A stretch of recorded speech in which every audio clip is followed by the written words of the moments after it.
Anthony, you brought up Anthony Richardson, and I think we were both kind of rough on Anthony Richardson. I got kind of optimistic. I bought into the athleticism, the prospect of who he is. Earlier in the offseason, I really liked A.D. Mitchell, who has not been good. I really liked Michael Pittman Jr., who has kind of regressed. Alec Pierce has randomly had a very good season for him. So that happened. I thought this Colts offense was going to be super fun to watch. I really did. Like, I believed that in my heart, my mind, and my soul. They suck. So, and the defense, the Colts are just bad all around. The Colts can't tackle. The offense is bad. The question I have for you, and I don't know how much Colts football you've watched. Probably not a lot. But I've watched at least one game because the Steelers played the Colts. That's true. That's true. Okay. Joe Flacco or Anthony Richardson? Who are you running with at this point? Oh, man. I mean, the problem is they both haven't had good showings.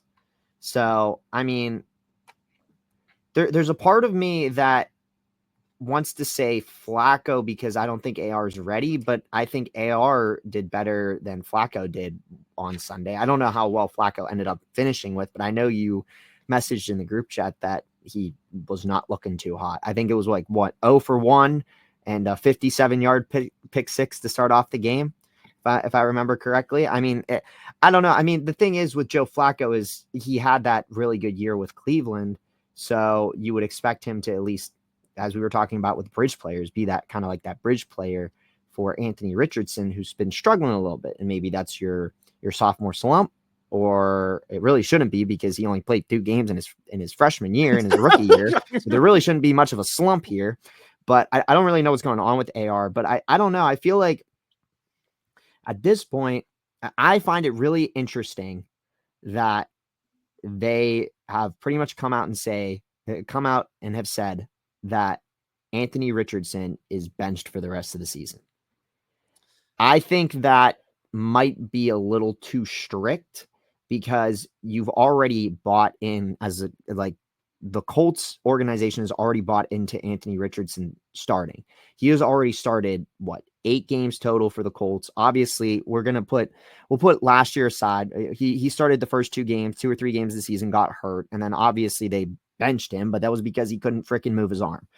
This year, he started week 1, week 2. He started multiple games. I know he started against the Steelers. He got hurt, but he's played and he has won games. And no, he hasn't looked good, but I don't know if I necessarily would bench him for long term for Flacco. I may bench him a couple of weeks to get himself resituated, but I don't know. That's just me. I think Flacco might be okay now, but I don't think this should be something. I don't think Flacco should be starting in December, depending on where the Colts are at.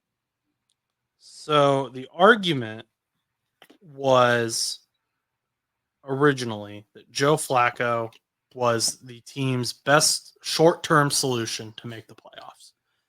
And what's inevitably going to happen here, most likely, is it's going to be between the Bengals, the Colts, and the Broncos for that final playoff spot. So there's going to be some must-win games for all 3 of those teams.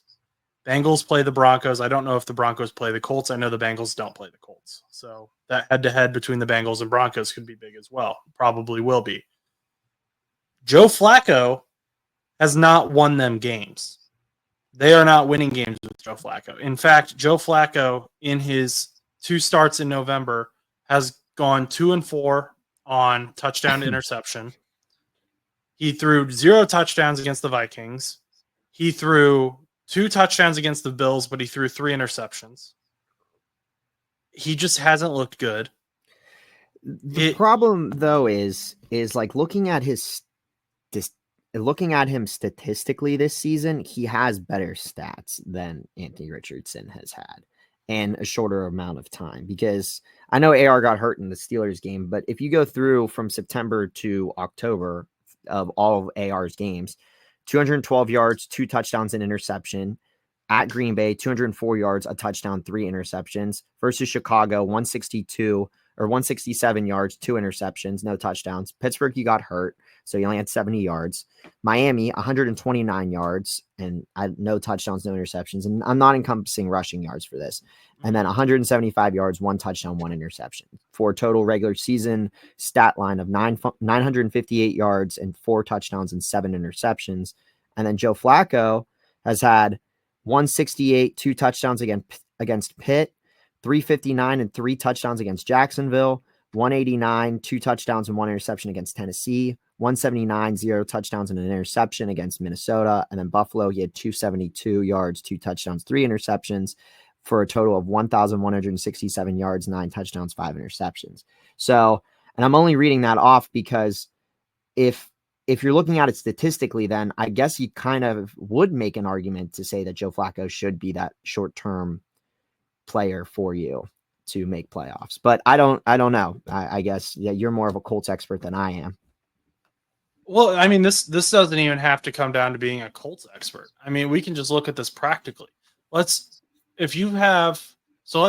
think, and the Steelers were kind of in the similar boat, and I think Russell Wilson has kind of shown that he can play for the Steelers, and we'll talk about that.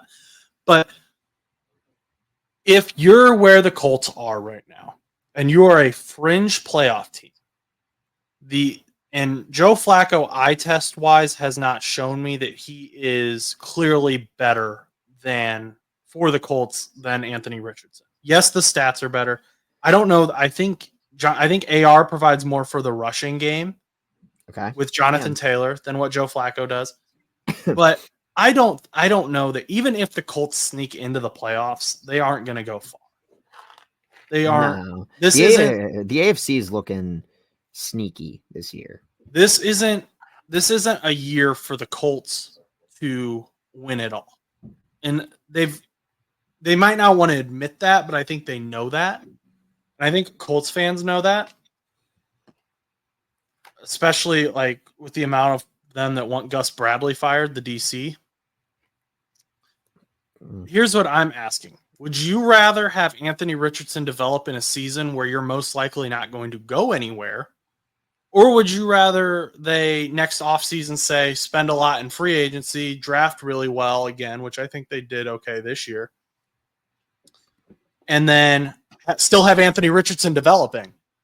I'd personally rather have him develop this year, even if you lose out, which you're apparently going to do anyway with Joe Flacco. I mean, well, first of all, it's a concept of, is it a win now mentality for Indianapolis? What players are possibly up on contract? What players are they not going to be able to keep? Right now, the Steelers are kind of in this like win now mentality because eventually in the next 3 to 4 years, we're not going to have all the same defensive key weapons that we do now. Cam Hayward's going to be retiring. TJ Watt's going to be retiring. You might have Minka and some of these other guys in your backfield also be retiring. And our offense is still relatively young. Yes, you have Russ on there. You want to build your team around Fields. That's fine. But we know that some of these guys aren't going to stay around that much longer. Hence why it's kind of like a win now type thing. And I think that's why they threw in Russ. But we'll get into all that. But I think it would really come down to, do the Colts believe that they can win now with the team that they do? And I don't know if they can. I don't want to say no, but also the Colts fan base, the Colts organization would have to be okay with throwing away the season, because if Anthony Richardson is looking poor, the games are just not going to look good. And eventually people are going to call again for Flacco to go in. And would that be a simple solution? Yes. But if the Colts are looking to make playoffs for whatever reason, whether it's this player retiring, maybe they're planning on dumping Jonathan Taylor at the end of the season and they want to get him a ring or something. I don't know what the Indianapolis Colts organization is thinking of, but I understand where you're coming from with that, though. I can kind of see having Anthony Richardson start, but maybe they just don't believe that he's ready to start. I don't think he's ready, but I'm saying if you're going to lose, you might as well let him develop chemistry with A.D. Mitchell. Let him develop chemistry, honestly, with Michael Pittman Jr. Let these young guys kind of get it together. Looking at their free agents, Ryan Kelly, the center, is a big name that they'll need to re-sign. Mo Alley Cox is kind of a big name, probably replaceable, if I'm being honest. Replaceable, yeah. They've got Joe Flacco as a free agent. EJ Speed, maybe you re-sign him. He's not someone I need. Julian Blackmon, I'd resign the safety. Ashton Doolin, you could probably resign him pretty cheap. He's pretty, or even replace him if you need to be. He's like a borderline practice squad player, I think. A lot of their defense, like Ronnie Harrison, Danny Pinter, the interior offensive lineman. I mean, there's Ryan Kelly is really the only one, and Julian Blackmon are like the only ones that stick out to me as like, okay, you're losing him or potentially. Okay, yeah. So I mean, I don't know. I mean, I feel like then at that point they could be okay with losing. I mean, then again, though, depending on how low that they go on the totem pole, they might have a high draft pick, and they might be in that Chicago Bears pressure type situation where, oh, you have to drop this quarterback. He's going to be generational. And then it's like, okay, what do you do with Anthony Richardson at that point? You know, I don't know.